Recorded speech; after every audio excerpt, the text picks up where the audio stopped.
Dax, tawagan sila ni Zoe?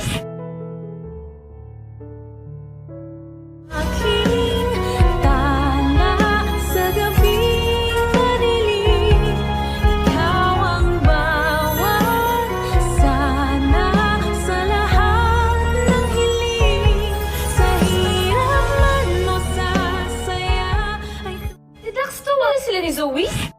Ay, grabe talaga nangyari ngayon sa Abot Kamay na pangarap na kung saan ipinakita na nga ang teaser para sa Lunes. At ito na nga guys, nung unang-unang pinakita is ito nga si Carlos Iñez guys. Galit na galit ito. At na-contact nga niya itong si Moira. Actually, ang galing nga nito ni Moira, no? Hanga din ako kasi magaling magkabisado ng mga numbers, no? Lalo na ng kay Carlos at dito nga kay Zoe.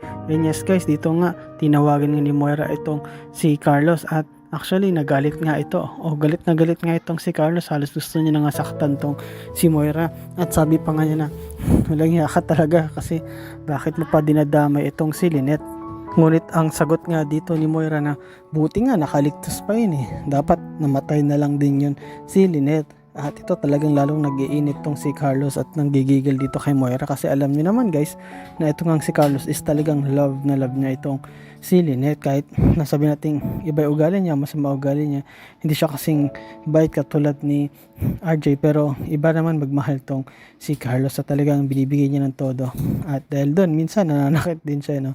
At nasaktan na nga niya si Lynette pero nagsisi na siya doon kaya nga bumalik tong si Lynette at parang nga syempre tignan din kung ano pa ba o alamin ano pa ba ibang tinatago nga neto ni Carlos. At sabi nga ni Carlos, sige subukan mo, nasaktan uli si Lynette ay siguradong ako mismo ang papatay sa'yo. Yes guys, nanggigigil talaga itong si Carlos dito nga kay Moira. At nakita natin dito guys na itong si Moira is natatakot kasi nga unang-una nasa kulungan siya at ikalawa ang reason lang naman kung bakit lumalakas o tumatapang itong si Moira dahil din dito kay Carlos, dahil si Carlos mismo nagbigay ng attorney dito na nisip nga niya na o nga no, kapag ka ginalit ko tong si Carlos baka hindi na ako nito tulungan. Kaya nga sabi ni Moira, sige tignan natin kung mapigilan ko. Alam mo naman na may galit ako dyan sa asawa mo.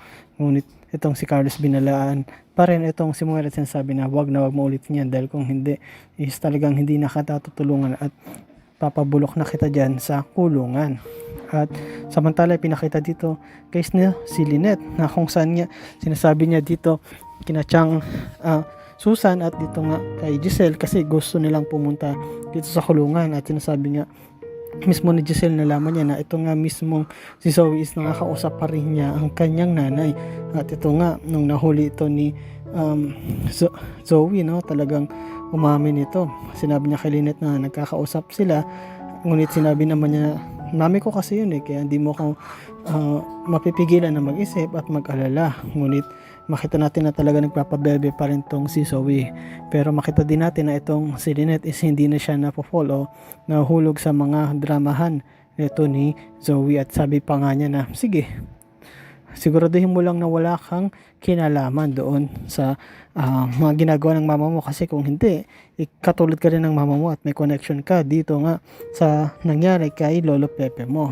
At dito nga guys, sabi nga ni Giselle, sa bagay isa lang naman din sila, pero ngayon punta tayo sa may kulungan na kung saan nandun nga itong si Moira at ipaalam natin na we have the upper hand o parang mas nakakalamang tayo kasi sinabi nga ni Lynette na tignan mo si Moira na ngay nakakulong pero tayo pa yung tatakot o kinakabahan.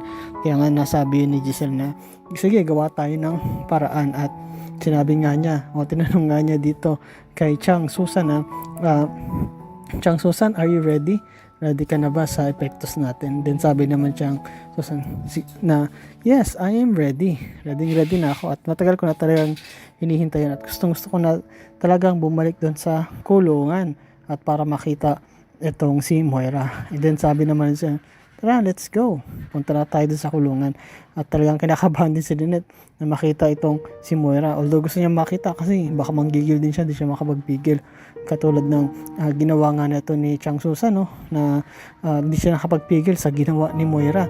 Na kung saan ito talaga yung nag-utos na magkaroon ng barilan o barilin mismo si Dax. At Actually, idamay pa nga itong sila Lynette at Annalyn at buti na nakaligtas sila. Pero dito, or this time, sa pagpunta mismo ng tatlong ito, ano kaya mangyari dyan sa Lunes, no? Ano kayang gagawin nila kay Moira kasi mukhang may iba na naman silang pakulo dito kay Moira. May papahain siguro sila dito. May ibibigay silang something na makakapahamak o hindi malilimutan ni Moira. Pero yun nga guys, talaga ito rin si Giselle is nanggigigil kasi nga maraming ginawa ito sa kanila, lalo na sa kanyang daddy o tong kay Don Pepe. At samantala dito naman na pinakita guys na nag-uusap naman itong sina Lyndon at si Annalyn, no? Actually kausap nga rin yung ibang doktor dito sa Apex. Pinag-usapan pa rin nila yung tungkol sa nangyari. At dito nga medyo okay na nga itong si Annalyn. Hindi na nga siya nakakumpay, nakatayo na nga siya, kinausap na lang siya ng mga kaibigan niya nang biglang dumating nga itong si Justin. At sabi nga ni Justin na may boyfriend ba itong si Zoe? Then tatanong sila, bakit? Wala naman siyang boyfriend, meron siyang ex si Doc Luke, pero sa ngayon is wala siyang boyfriend. Ngunit sinabi ni Justin na kasi may nakita ako ng isang araw na kausap niya na ito nga, nakuhaan ko nga ng CCTV video na kung saan nga ipinakita niya ito kay Annalyn at tinanong niya na baka sakali kilala niya yun o baka sakali may kinalaman yun patungkol dito nga kay Moira o dito sa kaso. At nung ipinakita nga ito ni Justin kay Annalyn is nagulat itong si Annalyn. Yes guys, sabi niya, si Dax to ah. So magkakilala pala itong si Dax at itong si Zoe. At nagulat silang lahat guys kasi nga ang tanging pagkakaalam lang nila is wala talaga kasi si Dax is star witness o kung isa siya sa mga suspect. So kung kakilala mo yan, so ibig sabihin maaaring alam mo yung mga plano niyan. And at the same time, isip nila hindi naman pwede sila magkakilala maliban na lang kung talagang magkakilala sila. At nakita nga ni Annalyn na talaga nag-uusap itong dalawa ayon nga doon sa CCTV video. At kahit mismo itong si Justin, sinabi niya na may narinig siya na may nalalaman daw itong si Dax dito nga kay Zoe. At sabi pa nga ni Zoe na papatumba kita. At sinabi din ni Dax na bago mo kay patumba is papakulong kita. In this case talagang nag-iisip sila, no? Itong sila Annalyn, kahit sila Doc Lyndon, kung ano kaya ang connection nila, bakit sila nag-usap, ano talaga yung pinag-usapan nila.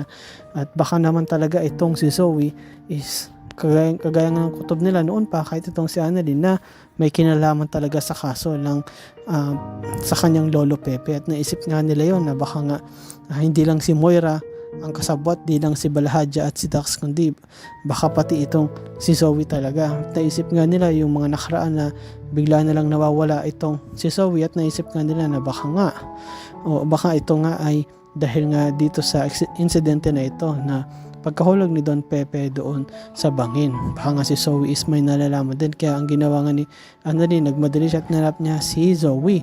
At nung nakita niya, sabi niya, Zoe, may nalalaman ka ba? O bakit kilala mo itong si Dax?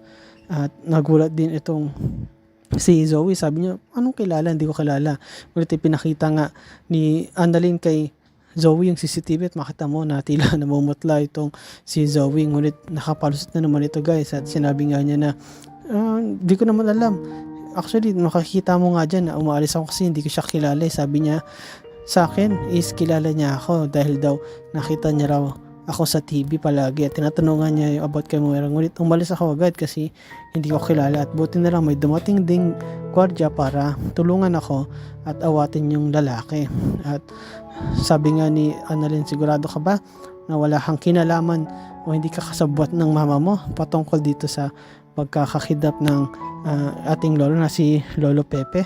At dito nga idinanay uli ni Zoe na hindi, wala akong kinalaman. Mama ko siya, oo, pero hindi ibig sabihin is pares na kami ng ginagawa namin.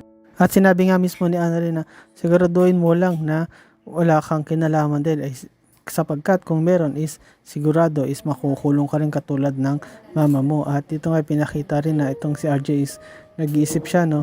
Kasi nga pinaginalaan nga siya ni Doc Carlos na baka sinasamantala niya yung kahinaan ni Lynette kaya lumalapit siya. Ngunit itong si Doc Carlos is nag-iisip talaga at wala naman talaga siyang intensyon. Ngunit gusto niya lang is tumulong ang talagang focus lang nila is ito ngang si Moira is paano mapanatili ito sa kulungan at mapahinto na rin sa mga kalokohan niya. At the same time, makuha din nila yung hustisya. Ayun na lang hinihintay nila na makulong talaga to si Moira at mabigyan ng hustisya na mabulok doon kasi nga delikado ito kung sakaling makalabas pa. Imagine mo, nasa loob pa nga lang is nakagawa na, nakapag-utos na ng mga kriminal o ng mga hitman, no? Paano pa kaya kung lalabas pa ito? Sigurado is gagantihan sila, lalo na itong mga tanyag. At yun nga guys, no? Abangan natin yan, lalo na sa Lunes, yung full episode yan. At salamat guys sa panonood nyo sa aking channel, sa inyo pag-like, pag-comment, at pag-share at sa inyong support. At ingat kayo palagi, yun lang, bye-bye.